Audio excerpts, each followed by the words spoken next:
Pittsburgh is a home away from home for many families, not just ours. In the last 9 years, I have been at Children's Hospital for at least 160 transfusions.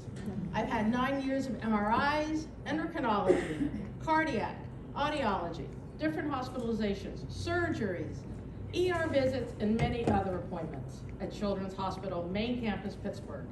I figure in the last 9 years, I've spent the equivalent of 365 days in Pittsburgh.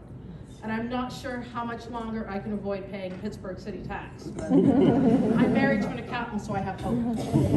I've spent so much time in Lawrenceville that the novel that I wrote, it takes place in Lawrenceville. You're gonna find local places like Sanctuary, the 40th Street Bridge, the Strip District. Because I spend so much time here, this is my second home.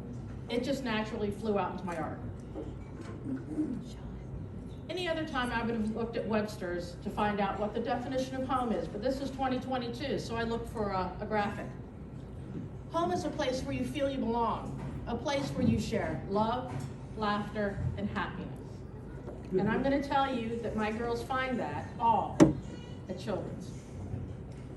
This is my youngest, this is Belle. This is Belle on the far, your left, when she was getting a transfusion in Pittsburgh. This is Belle when I met her in China, and right there is Belle last summer. I'm not sure how many trolls had to be shaved to make that hat, but that's just part of who Belle is. She's quirky, she's fun, she loves color. Children's Hospital quickly became part of our everyday, every week, every month life.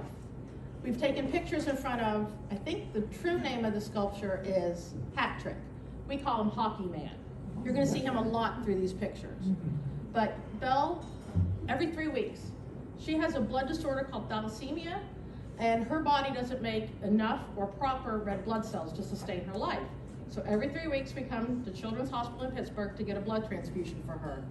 And if you look, she's always smiling. She's never sad to be there. They even take care of her little stuffed dog, Frank. When she's having an x-ray, he gets to be right beside her because it's home. Kids have toys at home. Kids have their loveys at home. This hospital is like a home to her.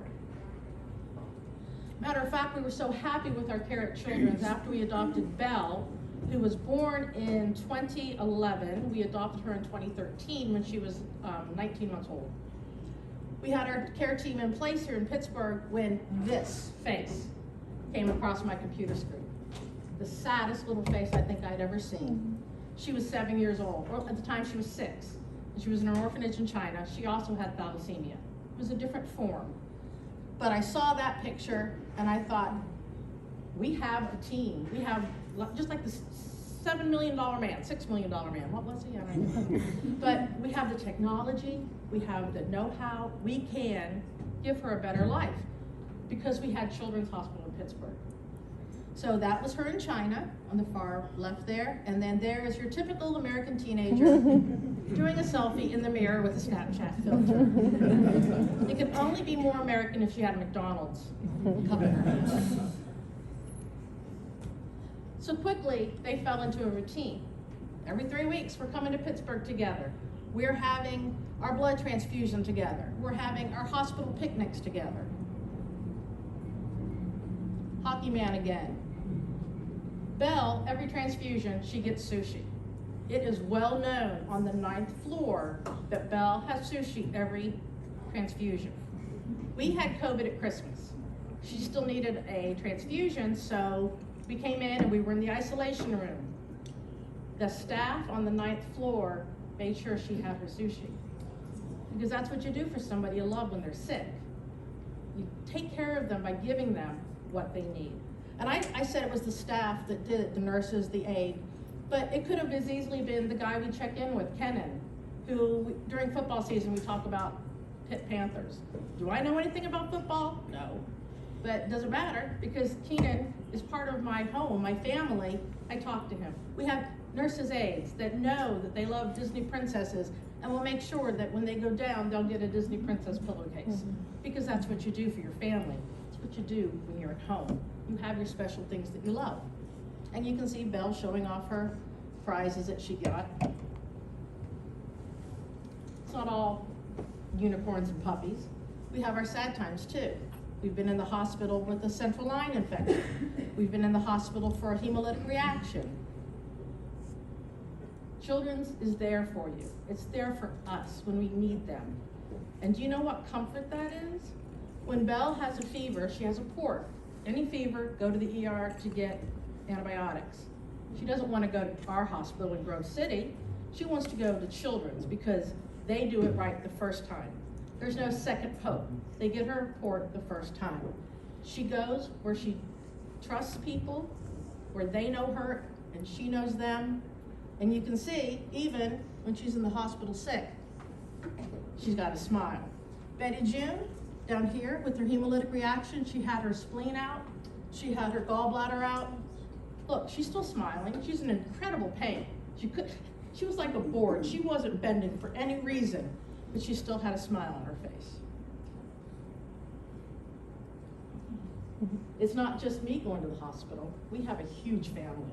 And when I tell you huge, our immediate family is about 15 people. I have 6 kids, 3 grandkids, 2 daughter-in-laws, a sister, a set of in-laws, a brother-in-law, nieces, nephews, cousins. They're all part of our lives. And they're all welcome at Children's. Until COVID hit, each of her brothers, who are adults in their 30s, came with us for transfusions.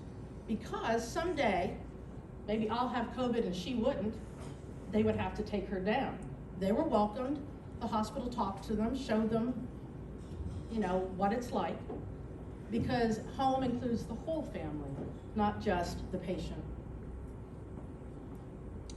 Now, what kind of a grandmother would I be if I didn't have a picture of my new grandbaby? This is Alexander. He's my youngest grandson. He was born 6 weeks premature at McGee Hospital. It was so sad. It was so sad. But he came through. This is the day he came home, July 9th. July 10th, we couldn't get him to eat. My son and his wife live right next door to us. So they had grandma try to help feed the baby. Sister-in-law tried to, baby wouldn't eat. Baby's still premature. So I became that mother-in-law. Bonnie, we're taking this baby to Children's Hospital because I took him home because I knew he'd get care there. This is the crazy guy now. He spent some time in a helmet, but he graduated from it. Once again, Children's was there for my family. I always end my presentations with this picture. I call this, you may be cool, but you will never be Belle floating in the pool.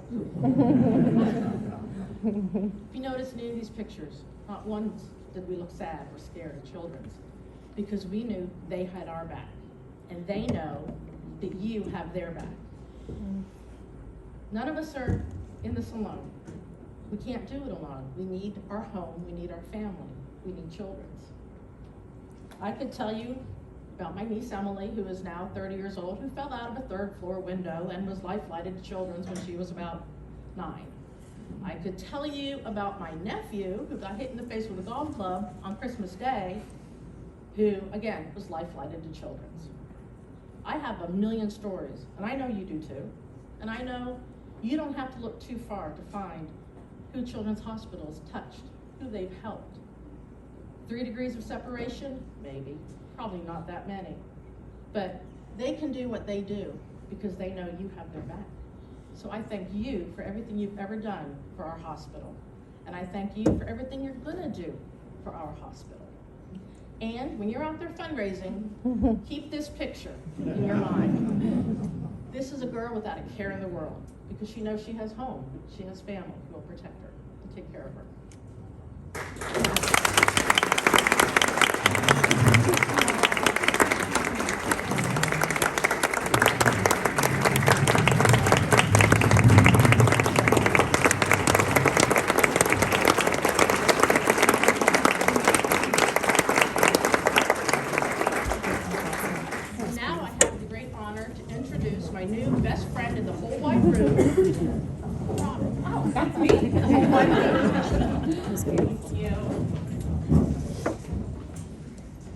Okay, tough to follow that, Jamie. Thank you so much. Yeah. Thank you so much for sharing your story of support and of inspiration with all of us. Truly grateful. Many of our patient families, as Jamie mentioned, experience frequent hospital visits and a long time away from home. And that home away from home is so important in their journey. So we're looking forward to celebrating with you all today and kicking off the next season of free care fundraising. So I want to thank you for coming out tonight and for another incredible year of partnership between Howard Hanna and UPMC Children's Hospital Foundation.